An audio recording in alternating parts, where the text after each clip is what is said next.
Sai tasty and healthy फूडमध्ये सर्वांना माझा नमस्कार। आज आपण कोल्हापुरी चिकन करूया। त्यासाठी मी 150 ग्राम चिकन घेतलं आहे। त्याच्यात 2 चमचे आलं लसणीची पेस्ट घालते, 1 मोठा चमचा मीठ आणि हळद, हाफ स्पून हळद हे लावून मी एक अर्धा तासासाठी ठेवते। मोठे मी 4 टोमॅटो घेतले आहे, त्याची मी प्युरी करणार आणि फोडणीसाठी 4 कांदे घेतले आहे आणि आलं लसणीची पेस्ट। कोल्हापुरी चिकनासाठी ताजा मसाला करूया।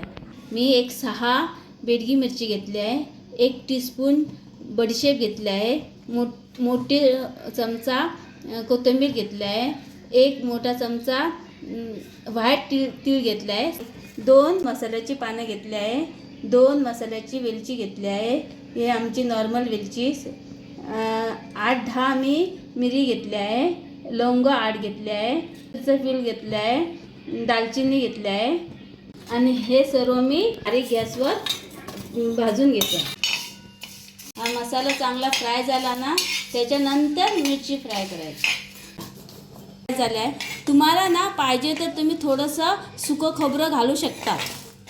भांडं ठेवलं आहे, त्याच्यात 2 चमचे तेल घातले आहे। आता मी कांदे घालते, लाल झाला आहे, त्याच्यात मी आलं लसणीची पेस्ट घालते, टोमॅटो केलेली प्युरी घालते।